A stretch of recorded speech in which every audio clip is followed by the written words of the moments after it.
Bonjour à tous, vous êtes sur Chai, l'acronyme pour Chérie Tsoté, un podcast où on parle de santé mentale et de bien-être au Cameroun, mais avec une vocation africaine.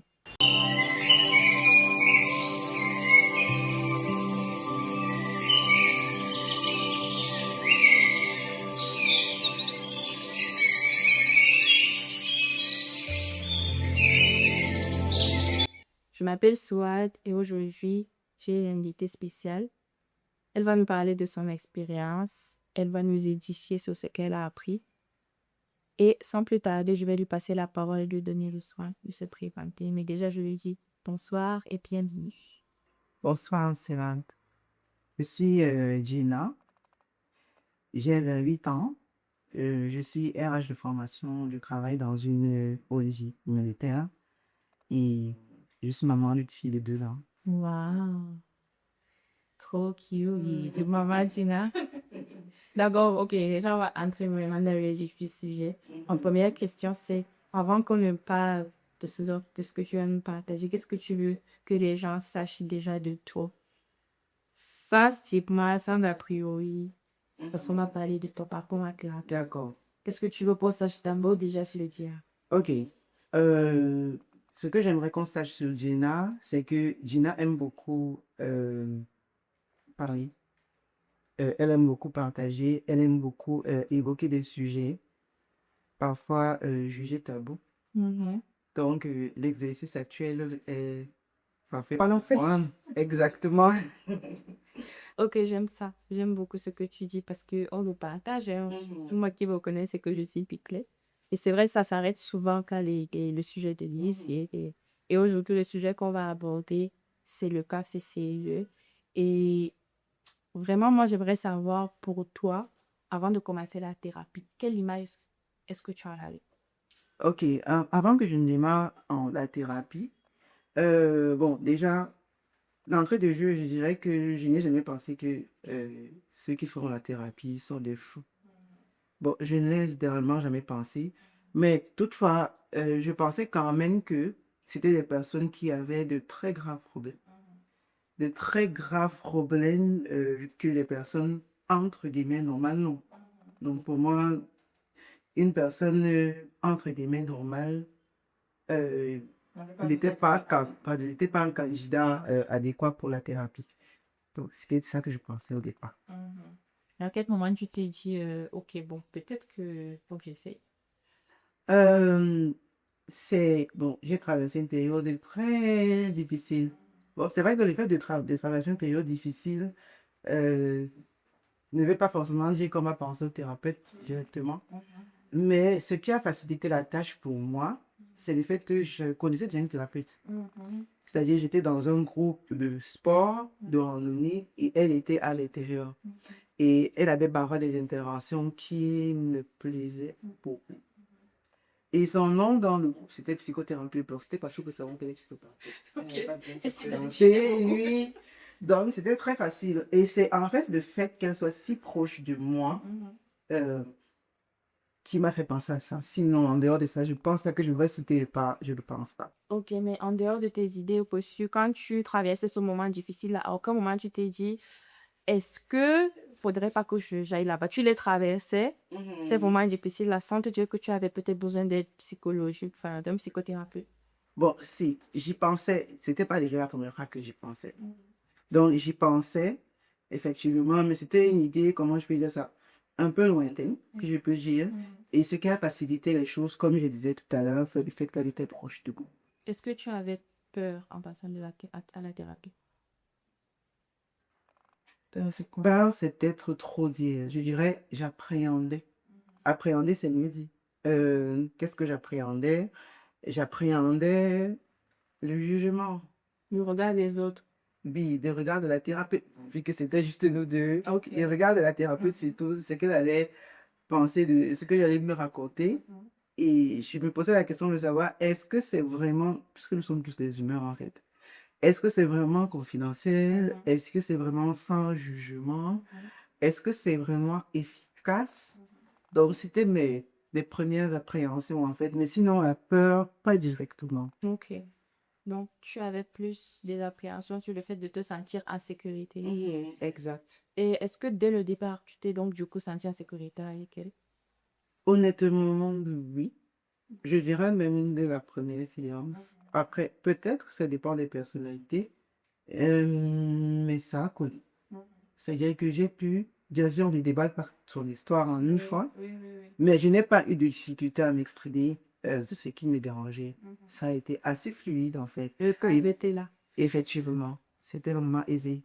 Parce que ça me fait sourire parce qu'il y a beaucoup de retours de personnes du coup qui souffrent, mais qui ont peur d'aller chez une thérapeute parce qu'ils se disent que ça confirme peut-être que je suis folle. Et ça confirme peut-être que j'ai un problème ou que je suis le problème dans beaucoup de cas. Mais beaucoup de bons thérapeutes vous disent que le processus de la thérapie, en fait, vous devez vous sentir à l'aise. C'est une relation.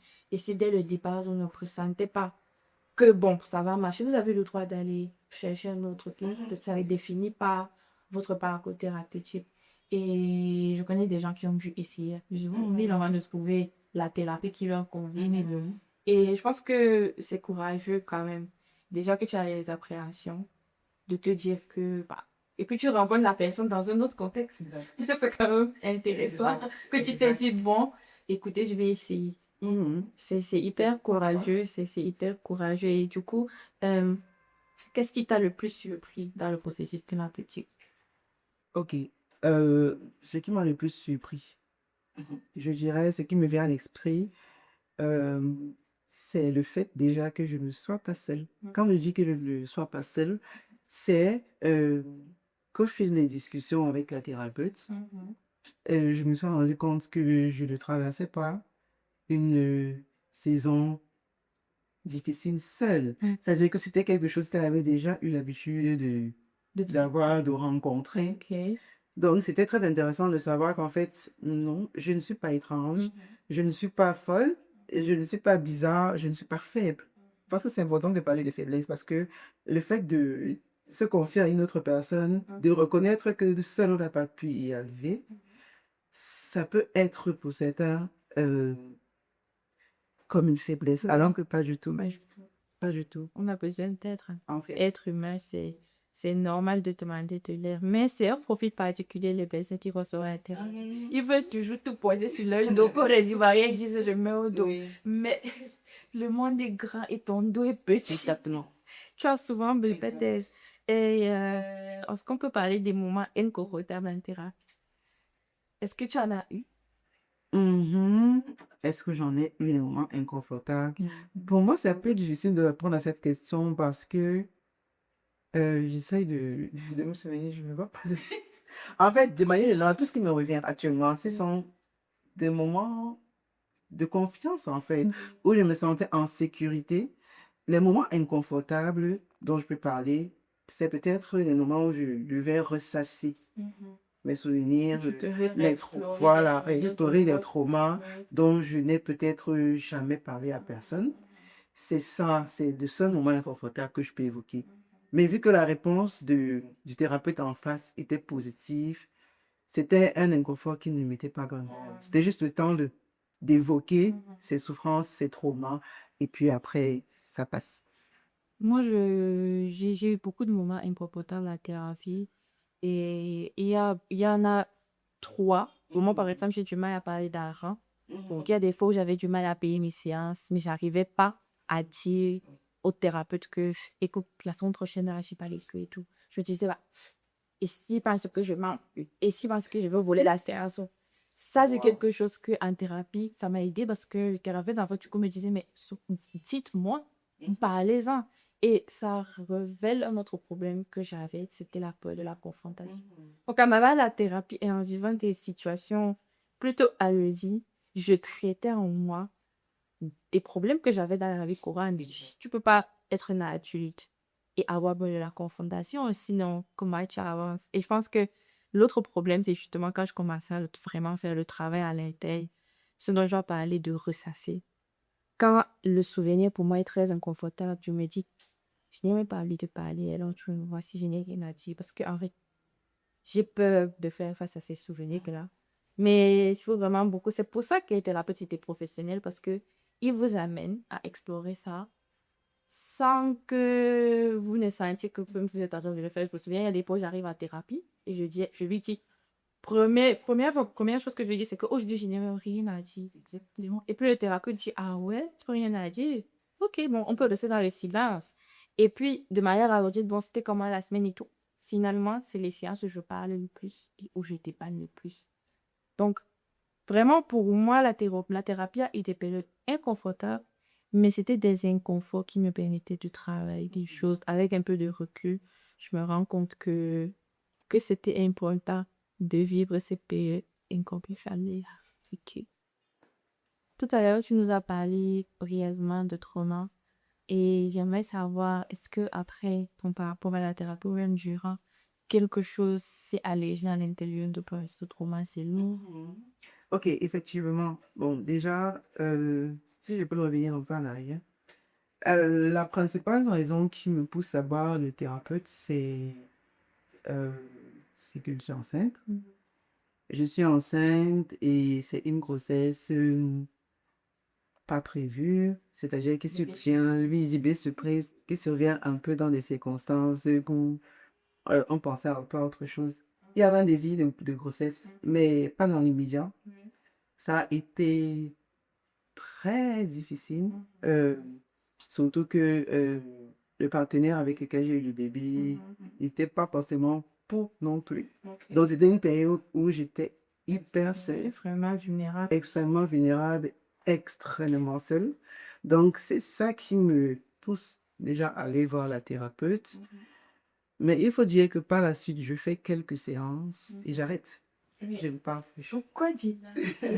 Je ne parle plus. J'arrête, je ne parle plus parce que, justement, tout à l'heure, je pense qu'on a parlé de vulnérabilité, on a parlé du fait de se dévoiler et à un moment donné, ça a été too much pour moi. Déjà, mon état, le fait que j'étais enceinte et le fait que j'avais besoin aussi, pendant la thérapie, de faire un travail de ressassement. Alors que tu es déjà... Dans une situation qui n'était pas évidente, donc c'était lourd pour moi. J'ai fait une pause. Mais je suis revenue après avoir accouché, quelques mois après avoir accouché, et je me suis dit, je n'ai pas fini mon travail, il faut que je continue, il faut que je craigne mon courage demain et que je pas affronter à nouveau mes peurs. Donc, de manière générale, je peux dire que ce que la thérapie m'a apporté, c'est déjà le courage de faire face à mon passé. On dit ici, ne pouvait pas mettre du doigt les choses qui m'ont fait de la peine, les accepter, accepter que je ne les supprimerai pas de mon parcours, ça fait partie de moi, C'est ça. mais je peux avancer avec. Tu peux aussi, certaines choses, tu peux les déposer. Et Exact. te dire que bon, vous avez fait votre temps avec moi, mais je vous emporte pas dans cette nouvelle phase de ma vie parce que avoir un bébé, c'est une des choses les plus incroyables, lui, se fait. Et de te dire que, ok, là, j'ai ma fille, j'entame une nouvelle expérience et je vais le laisser. Ça, moi, je trouve ça hyper courageux. Ça m'en pas, tu en parles comme ça, de façon anodine, mais ça fait quelque chose. Et est-ce que tu penses que ça a impacté les séances que tu as faites pendant que tu étais enceinte? Est-ce que tu penses que ça a quand même allégé quelque chose pendant le reste de ta grossesse? Euh, Ça m'a permis de déballer parce qu'on néglige beaucoup, mais nos proches au quotidien, ils encaissent, ils peuvent nous donner des conseils et nous écouter, mais ce n'est pas la même chose. C'est pas du tout la même chose. Tu penses aussi toujours à ton proche quand tu lui parles que bon, si je lui dis ça, elle aussi, elle a fait. Mais lui aussi, et que c'est pas. Et elle aura tellement de la paix. Ouais, elle va trop s'inquiéter, je vais garder une partie. Alors maintenant, je suis voir les thérapeutes. Tu n'as pas peur de dire tout ce qu'il y a dans ton ventre.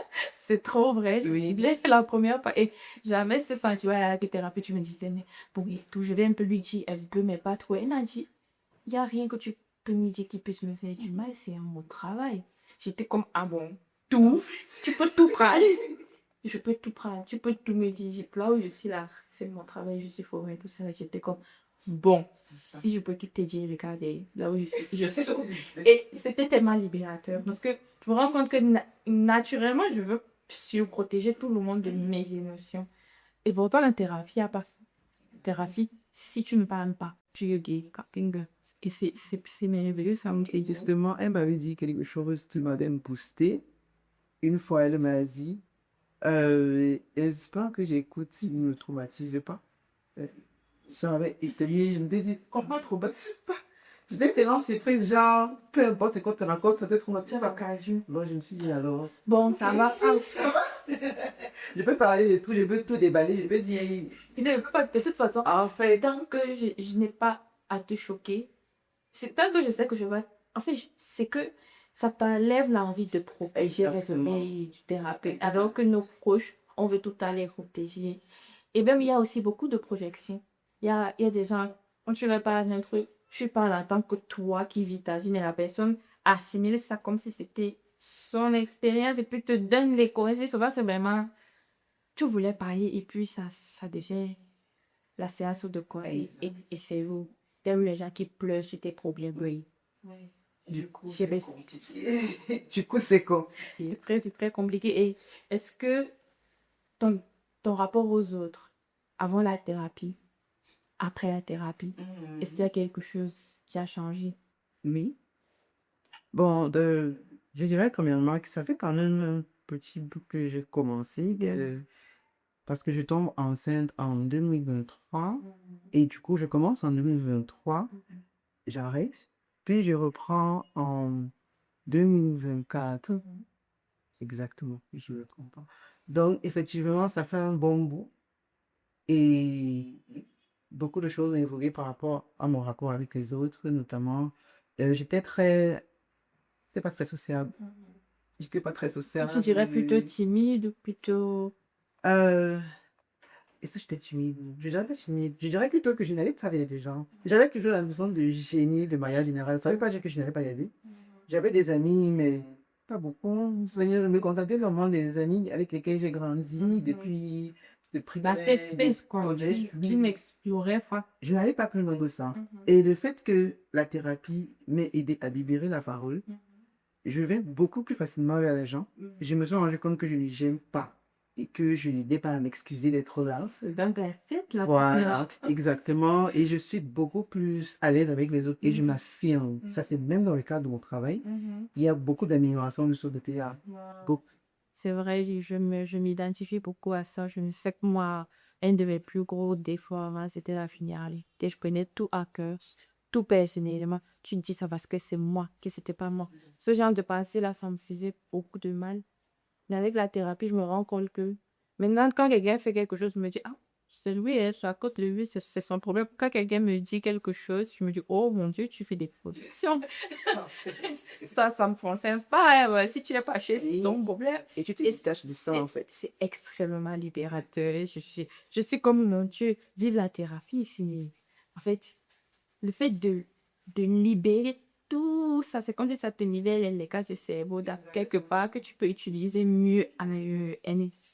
C'est trop bien. Exact. Et avant de commencer la thérapie, est-ce qu'il y a quelque chose que tu aurais aimé savoir? Ou bien s'il y a quelqu'un qui écoute, qui se dit que bon, je vais sauter le pas et qui hésite, quels sont les 3 conseils que tu lui donnerais pour avoir une bonne expérience? Et si je dois donner des conseils à une personne, 3 conseils à une personne qui hésite à sauter le pas, premièrement, je lui dirais de tester. C'est-à-dire d'aller d'abord une fois. Parce que je dirais que c'est la première fois qui est la plus difficile.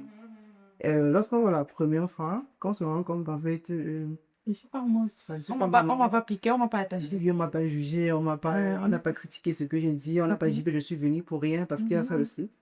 Donc, de tenter d'abord l'expérience une fois et de juger par la suite si on est prêt à continuer pour pas passer le premier conseil que je vous donnerais.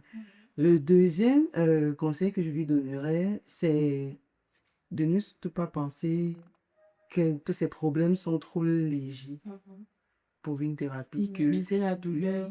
il y a trop de problèmes sur Terre, qu'il y a tellement de gens qui souffrent que nous, Raison. oui, on n'a pas besoin de la thérapie, absolument pas. Parfois, on y va. Et au fil des discussions, on se rend compte que, mais, il y a tellement de choses à creuser.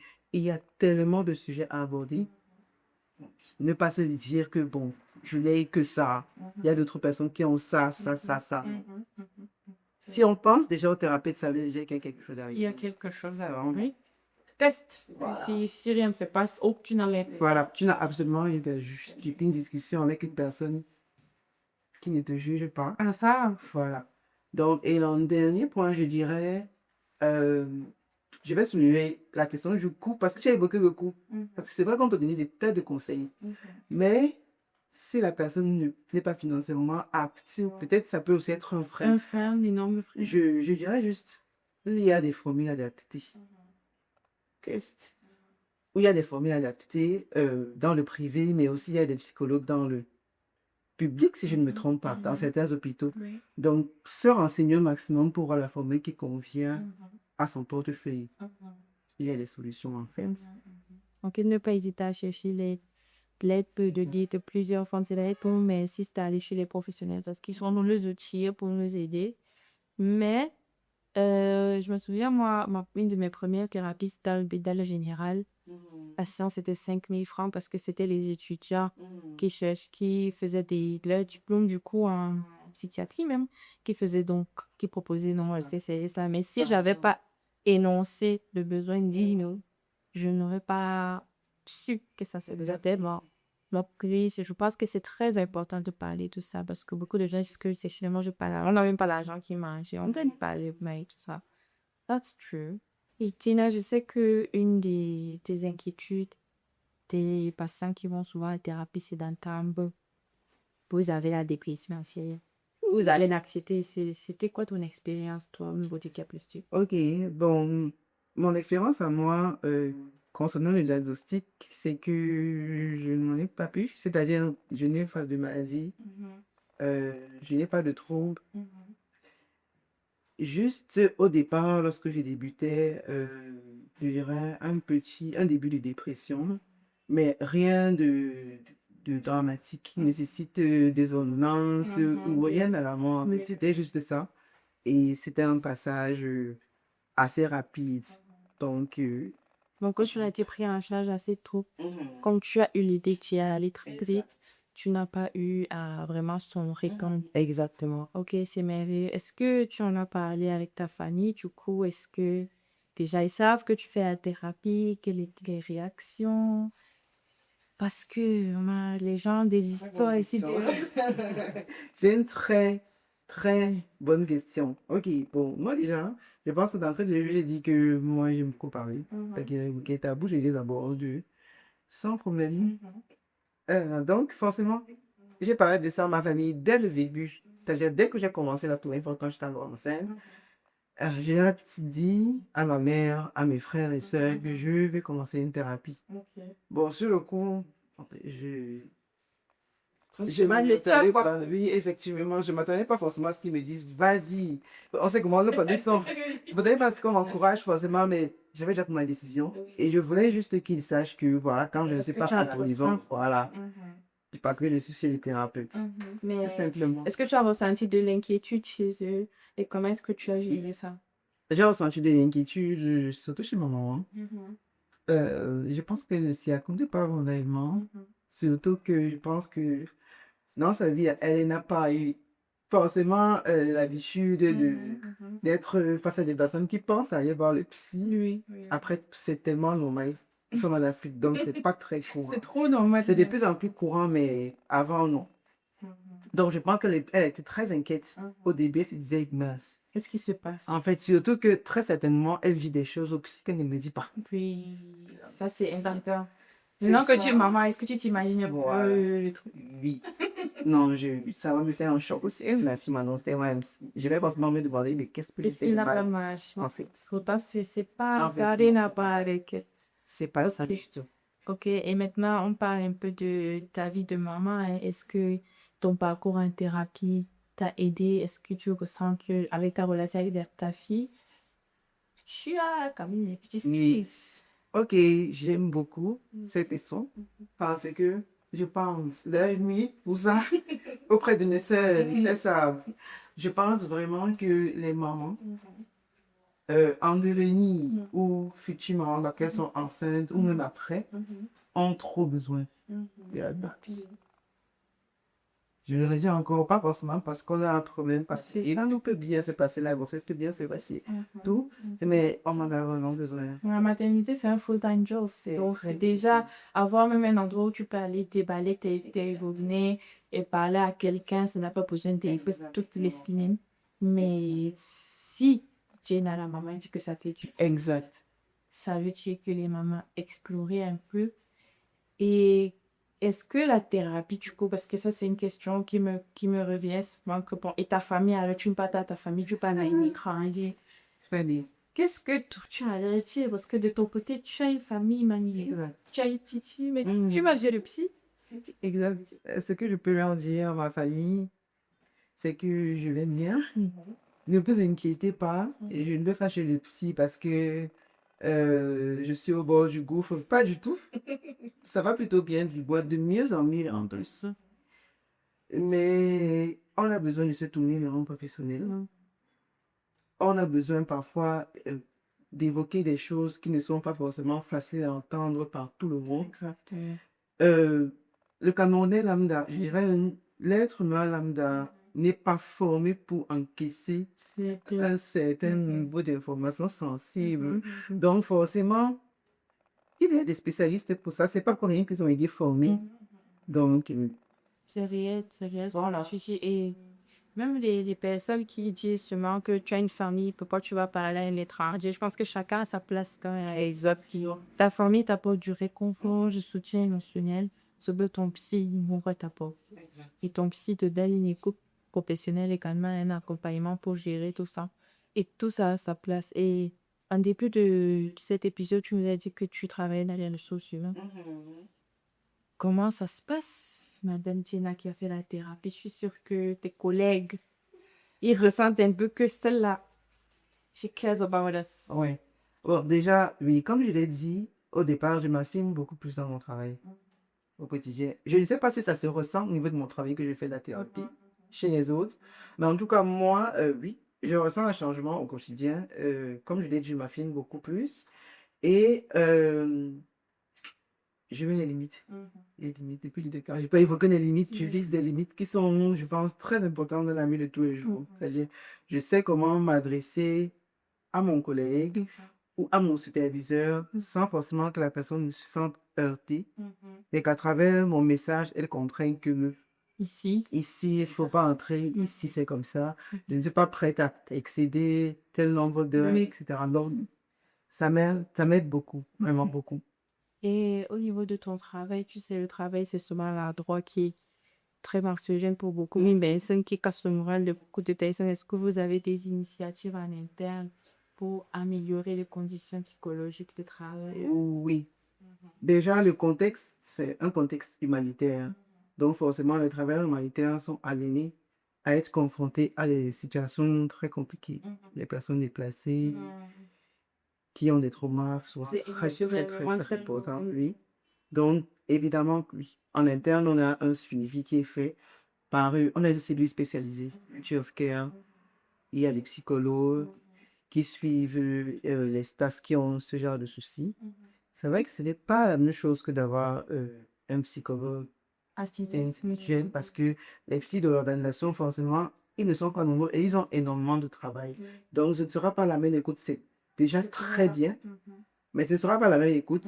Et puis, tout le monde n'a pas confiance, forcément. Vous Je te avez dis, tout tu vas parler à... C'est pas forcément évident. C'est souvent mieux de se détacher, de sortir du cadre pour aller parler à une personne qui n'a rien à voir avec son travail. safe. Exact. Mais est-ce que tu penses que ça contribue quand même à quelque chose dans le bien-être des employés? Eux qui y vont? Oui, pour ceux qui y vont, parce que je pense, effectivement, en tout cas au Cameroun, je pense que c'est encore trop... Oui, un rayonnaire. Oui, on a l'idée, on se fait l'idée que non, je vais gérer quelque chose là-bas, après on va aller répéter ça à mon superviseur ou au directeur. Donc, je pense que c'est encore un peu, c'est pas encore trop ça. Mais le simple fait de savoir qu'on peut parler, même si on ne se lance pas, Oui, oui, oui. c'est déjà très important. C'est moi, je de trouve parler. très important parce que j'ai pas entendu ça tantôt pour boy. Et je sais comment le monde du travail peut être vraiment compliqué et source même de maladies pour beaucoup de gens, autant sur le plan psychologique que physique, etc. Déjà, moi, quand j'entends qu'une organisation a des psychologues, je me dis, ah, cette organisation-là, elle se soucie des bien-être de ses employés. Et je pense que pour moi, c'est quelque chose qu'on devrait essayer d'implémenter dans toutes les organisations. Même si les gens n'auront pas forcément à les parler, parce que c'est encore nouveau, comme tu dis, parce que personne ne le fait, il y a quand même un sens de safety que ça donne. Et mais en tant que RH, du coup, tu en penses quoi un peu de tout ce qui est santé mentale au travail? Euh, Comment est-ce que, déjà, est-ce que tu penses que les travailleurs sont épargnés quand non? Et c'est les questions que piège. Et c'est une Parce que c'est pour les RH. C'est une question piège, mais je vais répondre sincèrement. Je pense que il y a une petite proportion qui peut s'estimer épanouie, mais c'est la proportion des personnes chanceuses. Oui, je dirais ça comme ça, c'est la proportion des personnes chanceuses. Malheureusement, les conditions ne sont pas forcément les meilleures. C'est très, en fait, qui... On sait même comment c'est dur déjà de trouver du travail, une fois à l'intérieur, Voilà. tout ce qui se Ah, passe. il est très compliqué. Ils ne ont plus de voir le psy. Un peu le psy, ça, tu parles de ça. Donc, non, je pense que la majorité, on fait juste la vérité, c'est pour la majorité. Pour la majorité, en tout cas. Selon toi, pourquoi la psychothérapie est-elle encore tabou chez nous? Ok. Belle question. Selon moi, la psychothérapie est encore très tabou au Cameroun particulièrement parce que, premièrement, je dirais que euh, de manière générale, la pensée générale, c'est que les souffrances sont normales. Tout le monde souffre, tout le monde Mon Dieu, ça c'est le slogan. épisode compliqué. Trouvé. Donc, c'est ton heure de traverser, Traverser, c'est ça, en fait. C'est ce que les gens pensent de manière On a générale. banalisé la Voilà. Donc, ça fait partie du quotidien. souffrance. À quel moment on va se dire que, bon, ok, non, je suis arrivé à un stade où il faut que je J'ai fasse besoin d'aide. et non. Un peu comme lorsqu'on a le palier, par exemple, on se dit que non, je suis dans l'hôpital. À quel moment on se dit que non, je pense que j'ai atteint ma limite, il faut que je vois comment améliorer les choses. Je pense qu'il y a ça, premièrement. On banalise beaucoup la douleur, on banalise beaucoup la souffrance et les traumas. D'une autre part, je pense que c'est beaucoup aussi parce qu'on assimile le psychothérapeute au médecin du fou. Au médecin du fou, c'est-à-dire je vais en psychothérapie vraiment quand je raisonne plus bien, ou bien quand je dis des choses incohérentes, ou bien alors que Pas du tout. pas du tout. Les personnes qui vont chez le psychothérapeute sont des personnes ordinaires. Elles ne sont pas reconnaissables en route, en fait. Il n'y a aucune façon de les reconnaître. C'est vrai. Donc, c'est totalement faux. C'est totalement C'est faux. des idées reçues qui nous retiennent vraiment à la prière. C'est Exactement. surtout nous qui de la souffrance. Et puis, on a souvent une impression que quand on souffre, peut-être on aurait un certain type de récompense, un certain type de reconnaissance, que ça ne vient jamais. Je pense, par exemple, aux mariages compliqués ou bien les gens qui sont dans les relations très instables, souvent sans vraiment de jugement aux victimes. La société veut faire croire que si on supporte cette souffrance-là, peut-être que de meilleurs jours arrivent. Et seulement, il n'arrive jamais. Et donc, vraiment, ça, c'est quelque chose d'énorme que tu abordes là. J'avais jamais vu ça comme ça. Je suis même souvent la personne qui dit que la semaine, si c'est mon coup, je le bois faire, je vais m'asseoir, je prends mon temps. Est-ce que ça ne me fait pas plus de mal? En fait, Je pense qu'il va se poser. vas-y. Et, ok, bien, bien. Et? Oui, je voulais ajouter. Je place ça. Ok, en troisième position, je voudrais évoquer le fait qu'on l'a déjà abordé d'ailleurs, la question du coût. Ça, c'est une question centrale, je pense. Oui. S'organiser dans le mois et se dire, je vais mettre un nombre de côté pour aller chez le psychothérapeute, c'est pas forcément évident. C'est pas facile. Mais comme on le disait au départ, il y a des solutions. Il y a des manières d'ajuster les choses pour amoindrir les coûts. C'est ça. Il faut aussi se dire, pour voir si je peux pas aller toutes les semaines. Je m'organise à aller une fois, exact. Et suite en parler son super Madrid. Et je pense qu'il faut déjà sauter le pas qu'on. C'est vrai le coup. Ça! Oui, c'est non négligeable, effectivement.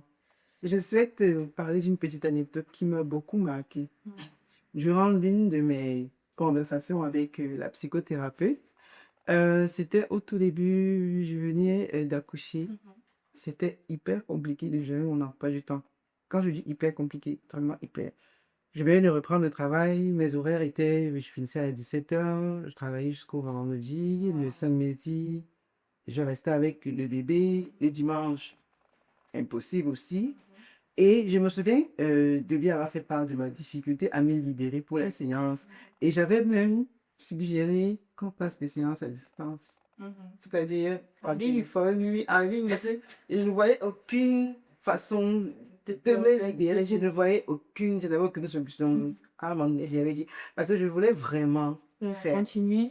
Donc, je lui avais dit, bah, est-ce qu'on ne peut pas faire un à distance? On s'appelle et on parle et tout, parce que je ne vois pas d'alternative. Je voulais même déjà laisser tomber et tout. Elle m'avait répondu, elle m'avait dit, essaye de voir. Et c'est d'ailleurs cette conversation qui m'a motivé à réorganiser mon temps avec mon bébé, avec la nounou. Et c'est parti de là, en fait. Parce qu'elle m'avait dit quelque chose de très touchant. Elle m'avait dit, ok, essaye de t'organiser. Et si tu n'y arrives pas, c'est-à-dire, s'il n'y a aucune solution, viens avec le midi. Je m'étais dit, c'était trop touchant. En fait, je m'étais dit, En fait, tu dois continuer. L'option de en fait, c'était pas tellement gentil. J'avais trouvé ça très. C'était une approche très inclusive. Et puis, C'était. c'était la compréhension, la validation de son expérience. Ce n'était pas que, ok, bon, si tu ne veux pas, tu laisses. En fait, exactement. Donc, ça m'avait tellement soulagée. C'est vrai que je n'étais pas partie avec mon bébé parce que j'avais trouvé une solution avec la Nidhi où on avait réussi à arranger et les choses et tout. Et c'est depuis ce jour que j'avais décidé, je vais tout faire pour me rendre disponible. Parfois, au début, c'était assez instable. Oui. Parfois, j'arrivais après le travail à 18h30. Parfois, je venais le samedi. Mais Vraiment, tu c'était un venais. bambouille. Mais je venais. Tu venais. Parce que je voulais absolument venir. Le plus important, c'est quelque Exact. chose que moi-même, j'ai vécu parce que au début, ben, la thérapie, pour moi, c'était quelque chose, c'était la seule chose que je faisais pour. Je vais au travail parce que je gagne le travail et puis j'ai l'explication familiale, je dois rentrer, etc., etc. Mais la thérapie, c'était la seule chose un peu égoïste pour moi, un peu égoïste que je faisais que pour moi. Et à tous les coups, quand il fallait supprimer quelque chose de mes emplois du temps, c'est la thérapie que je sautais. Et un jour, elle m'a dit donc, en gros, si je comprends bien, tu as le temps pour faire tout sauf quelque chose pour toi, pas. Et ça m'avait piqué, j'étais comme. Mais oui, écoute, c'est vrai, en fait, je me suis dit, mais pourquoi? C'est le moment où mon téléphone m'a sonné, je lui ai dit, est-ce que je peux faire cet appel et il me dit, est-ce que? Elle m'a dit, donc, arrête, tu as le temps de tout. Sauf de t'offrir de toi. Si je comprends bien. C'était pas là, tu ne dois pas, c'était une question qui m'a fait réfléchir jusqu'à aujourd'hui. Quand j'ai quelque chose à dire pour moi, je me force à les faire. Et après, ça devient une habitude. Aujourd'hui, par exemple, je suis plus en regard à la thérapie. Je vais à l'heure. Si vraiment j'ai un empêchement, c'est que je suis malade, que je ne peux pas sortir aujourd'hui, mais j'arrive à me prioriser et c'est magnifique. En fait, je me rends pas que c'est une expérience de peu inhibée. C'est pour tous les gens qui commencent dans le thérapie. On va conclure, Gina, mais avant, j'aimerais que tu me dises quelles sont les principales différences que tu notes chez la Gina avant la thérapie, la Gina après, et puis est-ce que tu penses que c'est quelque chose que tu vas continuer et dans Nathalie? Ok, je dirais que la Gina avant la thérapie, c'était une Gina qui prenait très peu de temps pour elle. Tu as déjà parlé de ça. C'est-à-dire, pense aux autres, tu impliques tout le monde sauf toi-même. Et même lorsque tu penses à faire quelque chose pour toi, Je te sens coupable. oui, tu te Mon sens Dieu, coupable. comment je peux oser penser à ça? Exactement. Donc, ça va vraiment faire comprendre que penser à soi, ce n'est pas être égoïste. Penser à soi, c'est juste se soucier de sa santé Que mentale, tu dois même faire. tout simplement. Et la Gina d'aujourd'hui intègre la thérapie comme on fait le sport, comme on fait la gym. Pour le sport, je sais. En fait, exactement, c'est l'entretien de ma santé. Je dis que c'est dans la santé. Ça veut dire que je n'estime pas que je vais bien physiquement, je n'ai pas de maladie, et bon, ça va. tu vas aller bien physiquement et tu vas aller bien là et tout. Donc, j'allie les deux. Dans mes applications, tous les mois, j'inclus la thérapie. Toujours. C'est Toujours. que tu dis est profond. Hein. Comme tu fais du sport, comme tu progresses que je vais, tu essaies aussi de prendre le temps pour ta santé mentale. Et ça peut être différent pour d'autres personnes. Ça peut être prendre un journal écrit. Ça m'a gagné un peu. Ça va besoin d'être forcément la thérapie. Pour toi, c'est la thérapie. Et c'est énorme. Ta qualité de vie s'est améliorée. Exact. Tes pensées, ce sont aussi. Et que les gens sont qu'on a les pensées sont. Mais ça nous permet de faire le tri. Wow. T'es cute, Gemma. De rien. Merci beaucoup. Merci d'avoir pris le temps de partager avec nous. Merci pour ta bienveillance. J'espère que tu vas continuer la thérapie et que tu vas continuer à... Ah oui, sans aucun doute, je vais le faire. Merci. Je te souhaite beaucoup de courage pour la suite. Et vous qui nous regardez, merci d'avoir suivi cet épisode. On se dit à la prochaine sur le podcast Shahid.